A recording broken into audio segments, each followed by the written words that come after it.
What's a file of life? Find out practical fire safety tips from Lieutenant Dan Walker coming up next on Carolina People.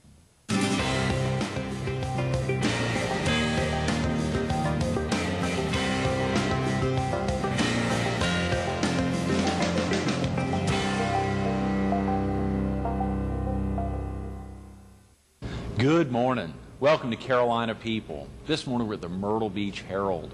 We're focused on fire prevention, and we're visiting with Lieutenant Dan Walker of Myrtle Beach Fire and Rescue. Good morning, Lieutenant Walker. Thanks so much for coming in. I enjoy being here. So excited to get in and to think about so many activities going on. You know, back October, Fire Safety Month, and Gary Teachout was with us from Myrtle Beach Fire and Safety, and hearing him talk about so many aspects, practical aspects of fire safety that we probably don't think of. Then Bruce Arnell was with us, y'all's fire marshal, a couple of months ago around Christmas time, highlighting so many of the issues that are indicative in community households that people may not think about, some of the real serious fire safety issues.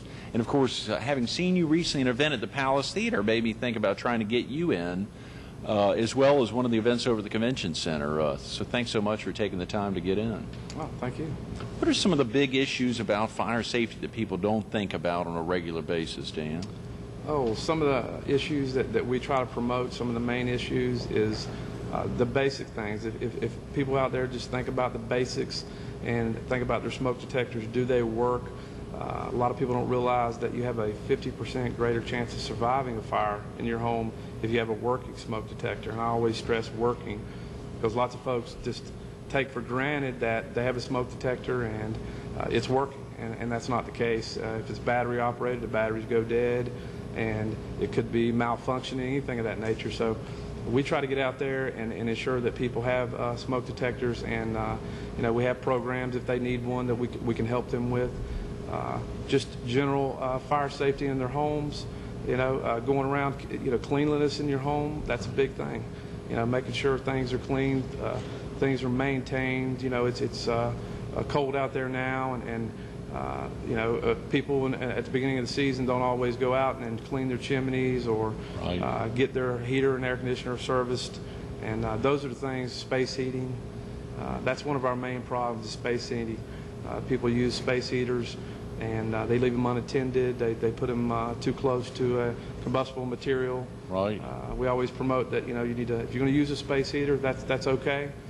Make sure it's working properly. Make sure you have it at least 3 feet away from any combustible material, and you never leave it unattended. And you know, if folks out there just think about these things at the beginning of the season in the winter months, and don't take for granted something's working properly, you know, go take the steps to ensure it's working properly. Now, is there something are all fire detectors the same? I mean, did they all have the same red light or green light? I mean, is there some way to know that your thing's working properly? Is there something that we should be doing in our homes, touching the buzzer or having it sound? Well, there's different kinds of smoke detectors, and obviously you need to become familiar with whatever you have.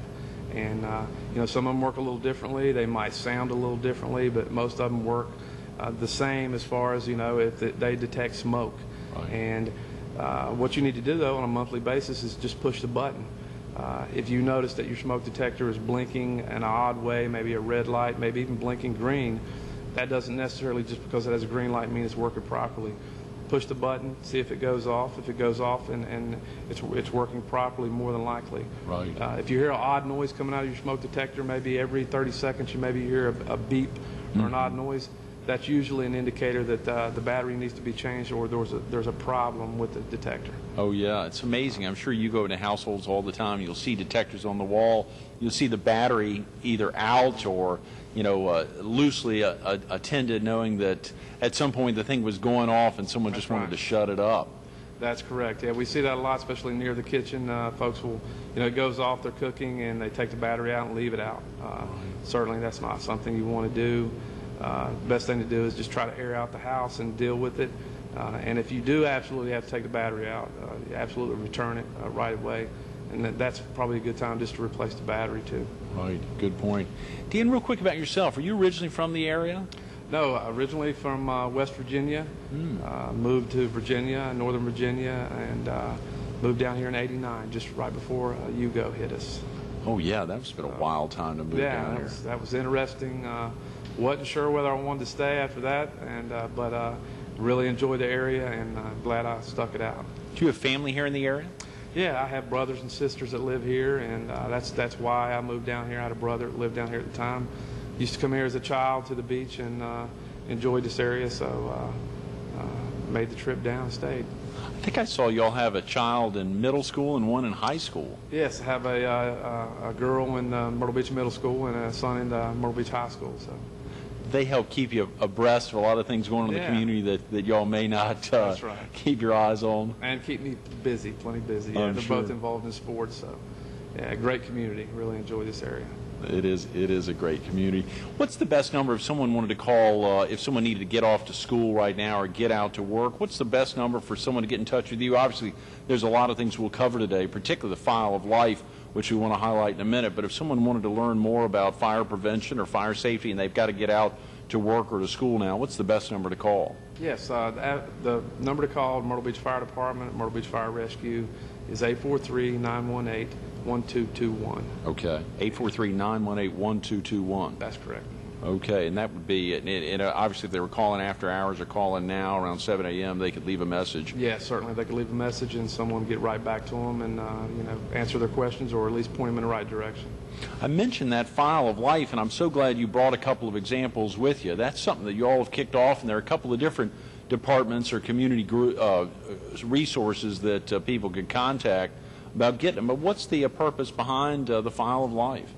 Okay, yes, the File of Life is a program that the City of Myrtle Beach Fire Department and Police Department are both together working on, and it's a program that in the event that you're in your home and you become incapacitated, you have medical problems, or a senior and you're on medications, or you have seizures or something of that nature, and you think you may become incapacitated to where you couldn't speak for yourself, that this File of Life program will help you and will speak for you, and that's what it's about. And basically, it's a little package, and it has a sticker that says File of Life. You put that on the outside of your window at your home, or if you have a door that is glass or is visible, you put that there, or near the front door, and that label is there. So when the emergency workers get there, the fire department, EMS, they notice that and they know that you have a file that contains information. And what you'll have is a file like this, and it contains the information. It's got a magnet on the back, and it goes on your refrigerator, and that's where we're going to look for it at. And in this packet, it has information, name, address, doctor's name, Right. phone numbers, and emergency contacts, maybe a family member, and important things like medical information. Do you have diabetes? Do you have a pre-existing medical problem that they need to know about? Medical medications that you're on, what Right. doses are you taking, where are your medications, and this is what this contains, and it's very important to the responders because they might have to give you medications, Right. and it could be that if you're on a certain medication, it could cause you more of a problem. So it's very important sometimes that you have this. They'll take this with them to the hospital. The doctor will look at it and will give him or her clues to what the treatment they need to do, and speed up your treatment and maybe even save your life. So it is a life-saving program. Critical information. And how y'all came up with this idea? Was this something that y'all had seen in another city or even in our... Well, we know North Myrtle Beach in this area is in this program. We were actually contacted by a few folks that were interested. Did we do the program? And we looked into it and read up on the internet about it a little bit and decided to participate. And we're trying to get other folks in this area. Certainly the Myrtle Beach Fire and Police are doing it, and I'm sure there's other folks out there in the area that could do it.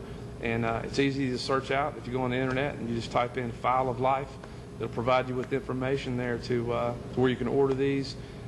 And Probably- they're inexpensive. Yeah, probably and, very reasonably Yeah, priced. they're inexpensive, and it's actually a nonprofit organization that provides these, and they're inexpensive, and you can get sponsors to help you with them, and they can certainly call that same number. The 843-918-1221 number. That's correct, and we'll point them in the right direction. I'm just amazed something like this had never been done before, Dan. It seems so Well- critical. I mean, that because so many police officers arrive or paramedics arrive, and surely fire and safety folks, and needing to know some of that critical information. That's right. There's been a few other programs out there in the community or across the country that are similar maybe, but this is the best one I've seen.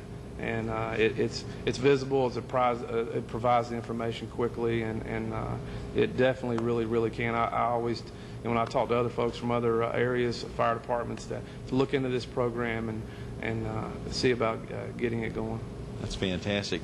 Dan, you know, one of the things someone was asking me earlier this morning, just thinking about it, when they think about a fire truck and the importance of a fire truck going out on site or being called on an alert, there's so many aspects of a fire truck that people just may not know about. Could you spend a little time breaking down some of the aspects of a fire truck that a lot of that I or most lay folks just wouldn't have any idea about?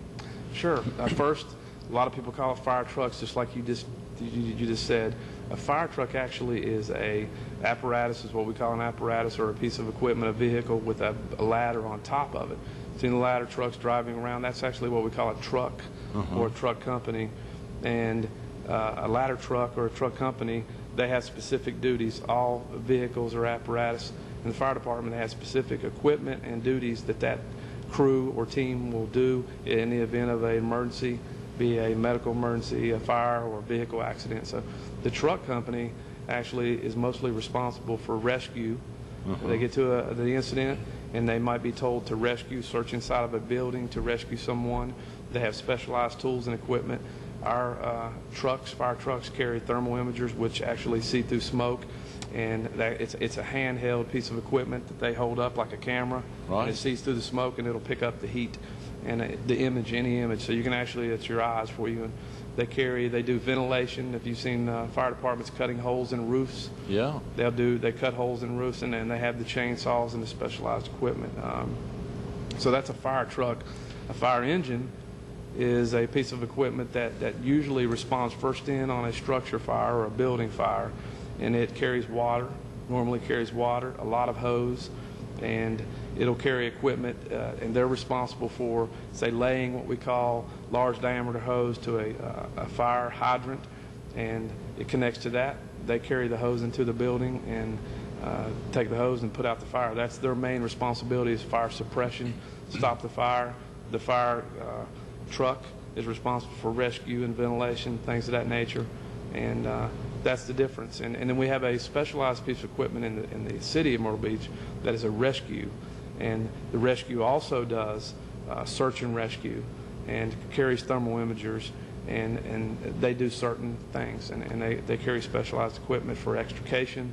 They carry the Jaws of Life. Folks out there heard about the Jaws of Life, a piece of equipment that will cut the door off of your car or Right. tear the metal to get you out, and they specialize in that. So that's the difference. That's fascinating. Now, is it common that do you know when a call comes in which truck needs to go out, or is it common that both trucks, the truck and the engine, will head out to a scene? That's a good question.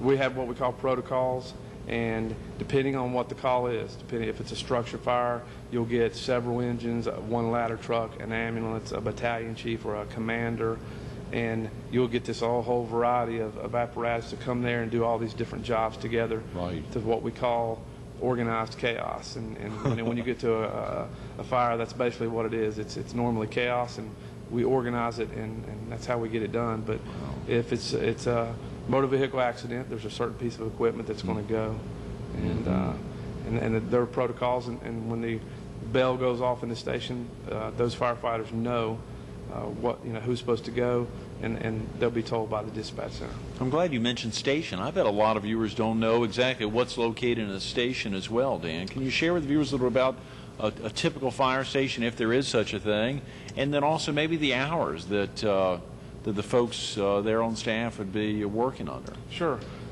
In the city or in most departments, if they're paid full-time firefighters, they normally work what we call 24/48, which is a 24-hour shift, 48 hours off, work 24, 48 hours off. So Wow. Our folks and most folks come in at 7 or 8 o'clock in the morning, stay 24 hours, get off the next morning at 7 or 8 o'clock in the morning. And in that fire station, what you would typically have is what we call a bay, is where the apparatus or fire engines and trucks are kept. and that's heated. We have to keep fire apparatus heated to a certain temperature, but can't let it get too cold. Then you would have offices like you would have in any commercial building for the officers and firefighters to do the reports and things of that nature. And then you have what we call a bunk room or a sleeping room that you would go to sleep at normal hours like you would at home. We always tell folks it's not the same as a lot of people think, well, we're sleeping, and it's really not the same to sleep at a firehouse or a fire station as you would get at home, because you're on edge. At any moment the bell's going to go off, you have to get up and you have to make it to the fire engine, and you have to be pulling out inside of 1 minute.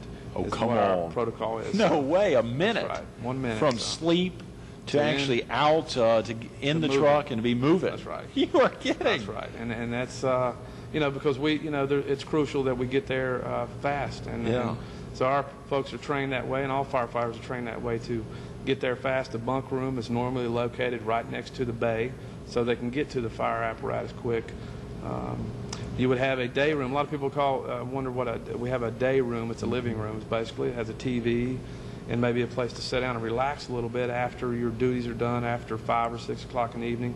Right. And you might have a chance to sit down for a few and relax, and you have to have that. If you're working 24 hours, you have to have a little bit of time in between your calls to relax and come down a little bit and get ready for the next call. That is fascinating.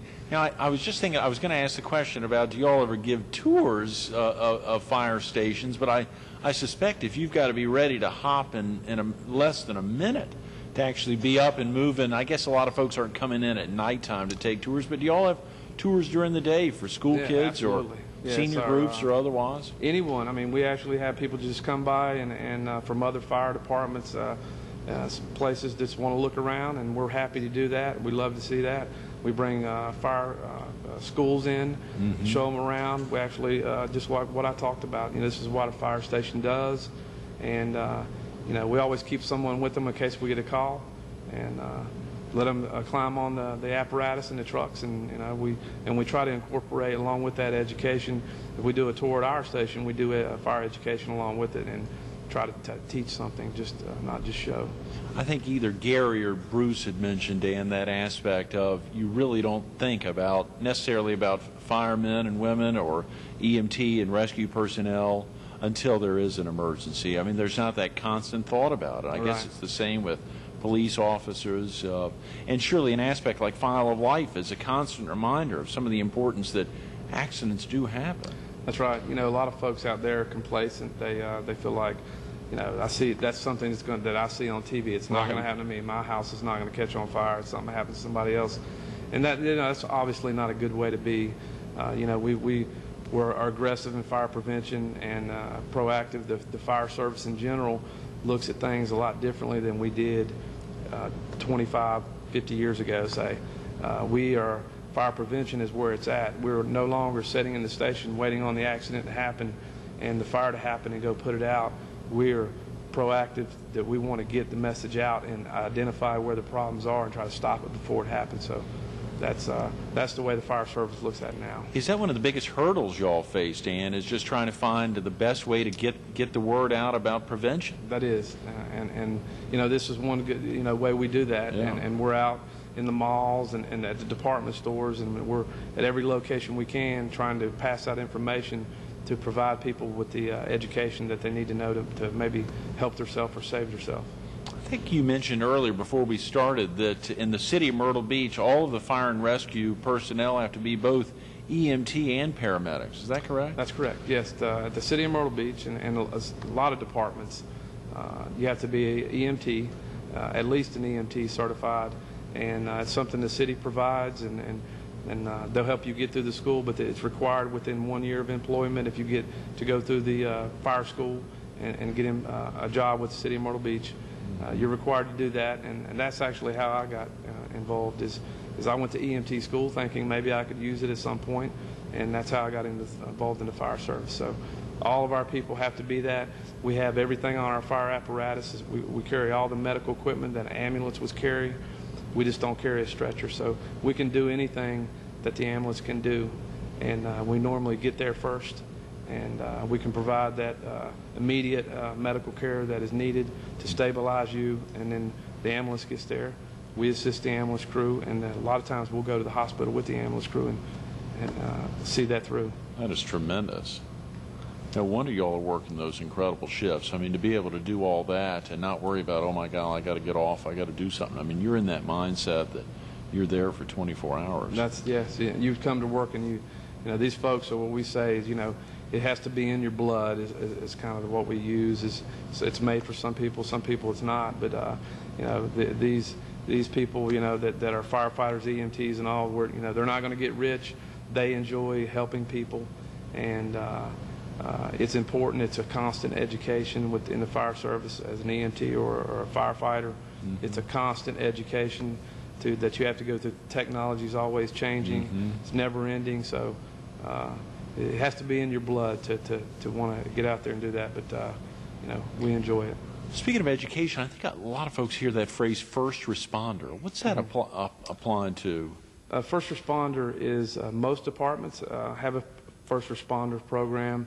What it is the fire stations are strategically located within your community. Right. And there's not always necessarily an ambulance in that fire station. Ambulances are strategically located also, but you have more fire stations than you do ambulances. So the fire department, you know, years ago they started figuring out, well, the fire department can get there within so many minutes, a lot quicker than the ambulance can a lot of times. So, you know, they thought, well, I tell you what, if we train these folks to the same level or to the level of a first responder to provide basic medical care, then they can get there, stabilize the patient, and then have them ready for the ambulance crew. So it was effective, and that's what the first responder program is, and we participated in that, and I know most departments do nowadays. Mm-hmm. What about fire academies, Dan? What are some of the things that are taught in the early stages of fire academy and surely in the later stages as well? Fire academy, we actually have South Carolina Fire Academy is actually located in Columbia. Okay. And we certainly send our folks down there to receive certain training.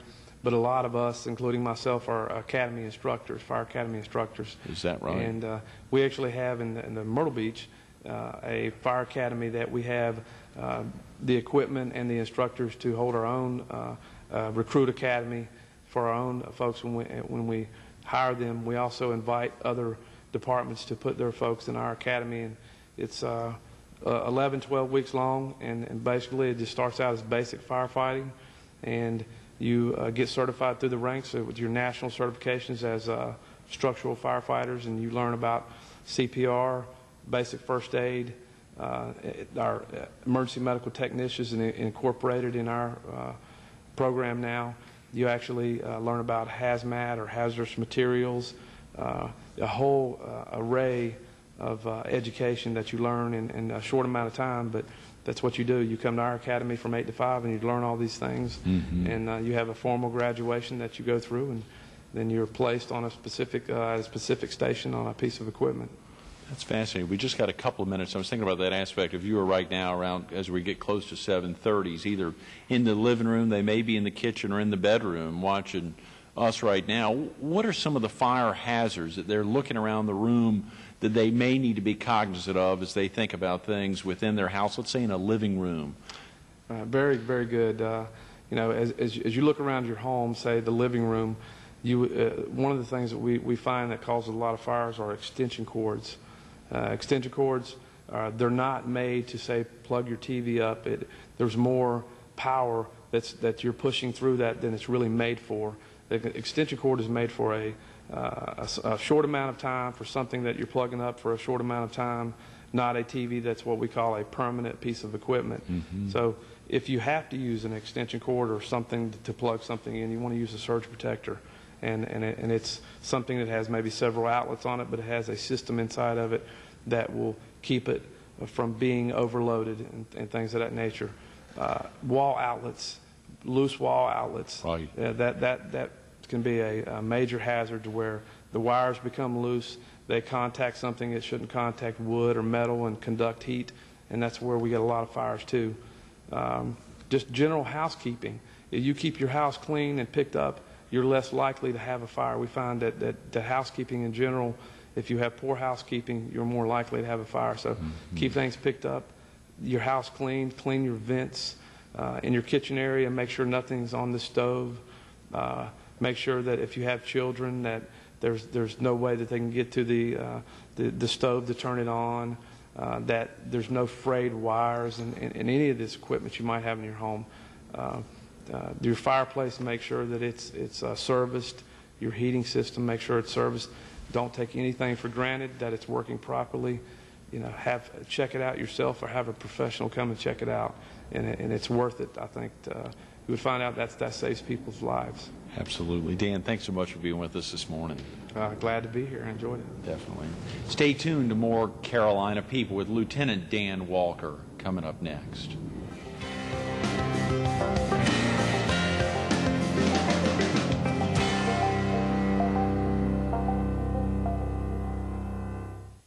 We wanted to ask that question. We ran out of time, unfortunately.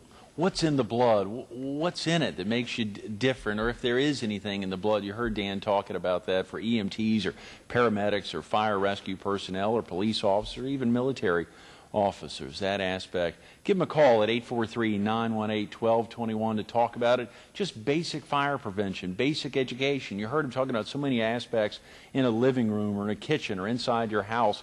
Give them a call at 843-918-1221 or to learn more about the file of life and how you can make a difference to make it easier for personnel getting into your home in an emergency situation. The file of life could be critical. Give them a call at 843-918-1221.